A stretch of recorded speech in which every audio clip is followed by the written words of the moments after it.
There's one thing I heard you say yesterday and today. You were not absolutely sure that the Europeans would come to the rescue of the US if you will be attacked. Let me tell you, they will. And they did in Afghanistan, as you know, for every American who paid the ultimate, for every 2 Americans who paid the ultimate price, there was 1 soldier from another NATO country who did not come back to his family. From the Netherlands, from Denmark, particularly, from other countries. So you can be assured, absolutely, if ever the US will be under attack, your allies will be with you. Absolutely, there's an absolute guarantee. I really want to tell you this because it is important. It pains me if you think it is not. And under your leadership, this alliance is stronger than ever. Well, thank you very much. It's an honor to be with you, and I thank the media for being here. We've taken long trips, and this was a long one, but it's been working very well. We're having tremendous meetings with heads of state, with people of very big consequence having to do with war and peace, which is why we're here. And I just want to thank the Secretary-General for being with us. We have a few things to discuss. It was a meeting I actually look very forward to. He's doing a fantastic job. We've been friends. We lifted GDP from 2% to 5% together. That was done jointly, and it worked out really very well, and we appreciate it, Mark. So we'll be talking about various things. We'll be talking about Greenland. I imagine it may come up in our discussion. And but I think the trip has been amazing so far. It's been amazing. As you know, we're staying, and tomorrow we're doing something else having to do with the Board of Peace. We're getting tremendous acceptance of that. It's going to be great. So we'll see how that all works out, but we're doing that tomorrow. So thank you very much, media. Thank you very much. And Mark, would you like to say just briefly, what I just wanted to say again, as I did this morning when I was in a panel, I want to thank you again for what you did since coming in January, Trump 47.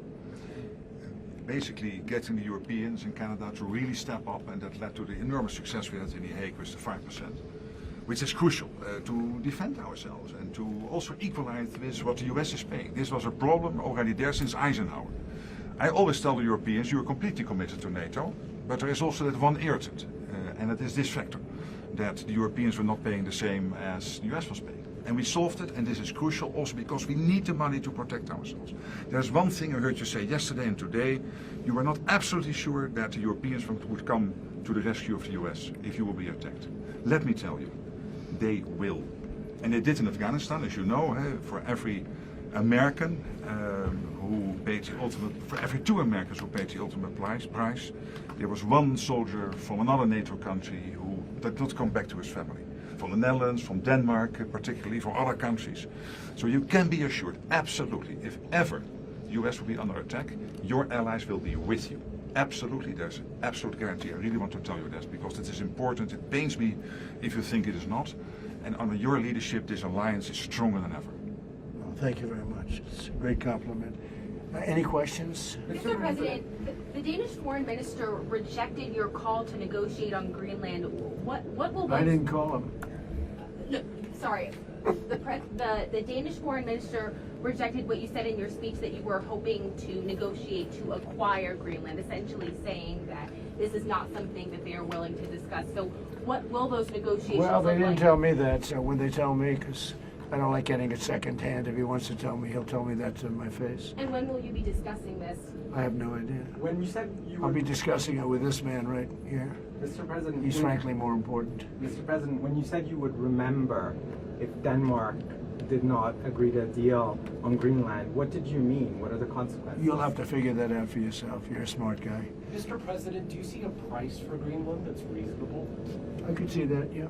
I could see How would you calculate I could that? see that, but there's a bigger price, and that's the price of safety and security and national security and international security, having to do with many of your countries. Mm-hmm. That's really the price, and that's the big price.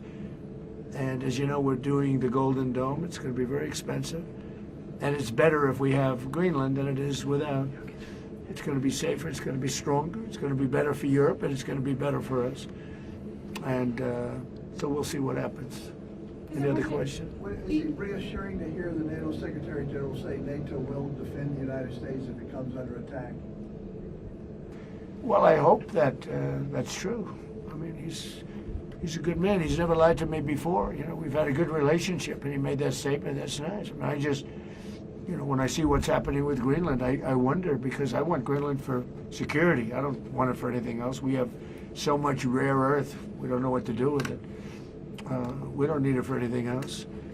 And in terms of Greenland, you know, you have to go 25 feet down through ice to get it. It's not something that a lot of people are going to do or want to do. No, this is security we're talking about. And I can say one thing about Mark. He wants security, and he wants security for all of us. Would you like me to say a few words of Greenland? I was going to leave it out of the speech, but I think I would have been reviewed very negatively. I have tremendous respect for both the people of Greenland and the people of Denmark, tremendous respect. But every NATO ally has an obligation to be able to defend their own territory. And the fact is, no nation or group of nations is in any position to be able to secure Greenland other than the United States. We're a great power, much greater than people even understand. I think they found that out 2 weeks ago in Venezuela. We saw this in World War II, when Denmark fell to Germany after just 6 hours of fighting and was totally unable to defend either itself or Greenland. So the United States was then compelled, we did it, we felt an obligation to do it, to send our own forces to hold the Greenland territory. And hold it we did, at great cost and expense. They didn't have a chance of getting on it, and they tried. Denmark knows that. We literally set up bases on Greenland for Denmark. We fought for Denmark. We weren't fighting for anyone else. We were fighting to save it for Denmark. Big, beautiful piece of ice. It's hard to call it land. It's a big piece of ice. But we saved Greenland and successfully prevented our enemies from gaining a foothold in our hemisphere. So we did it for ourselves also. And then after the war, which we won it big. Without us, right now you'd all be speaking German and a little Japanese, perhaps. After the war, we gave Greenland back to Denmark. How stupid were we to do that? But we did it. But we gave it back. But how ungrateful are they now? So now our country and the world face much greater risks than it did ever before because of missiles, because of nuclear, because of weapons of warfare that I can't even talk about. 2 weeks ago, they saw weapons that nobody ever heard of. They weren't able to fire one shot at us. They said, what happened? Everything was discombobulated. They said, we've got them in our sights. Press the trigger, and nothing happened. No anti-aircraft missiles went up. There was one that went up about 30 feet and crashed down right next to the people that sent it. They said, what the hell is going on? Those defensive systems were made by Russia and by China. So they're going to go back to the drawing boards, I guess. Greenland is a vast, almost entirely uninhabited and undeveloped territory. It's sitting undefended in a key strategic location between the United States, Russia, and China. That's exactly where it is, right smack in the middle. Wasn't important nearly when we gave it back. You know, when we gave it back, it wasn't the same as it is now. It's not important for any other reason, you know, everyone talks about the minerals. There's so many places. There's no rare earth, no such thing as rare earth. There's rare processing, but there's so much rare earth. And to get to this rare earth, you got to go through hundreds of feet of ice. That's not the reason we need it. We need it for strategic national security and international security. This enormous unsecured island is actually part of North America, on the northern frontier of the Western Hemisphere. That's our territory. It is therefore a core national security interest of the United States of America. And in fact, it's been our policy for hundreds of years to prevent outside threats from entering our hemisphere, and we've done it very successfully. We've never been stronger than we are now. That's why American presidents have sought to purchase Greenland for nearly 2 centuries. You know, for 2 centuries they've been trying to do it. They should have kept it after World War II, but they had a different president. That's all right. People think differently. Much more necessary now than it was at that time, however.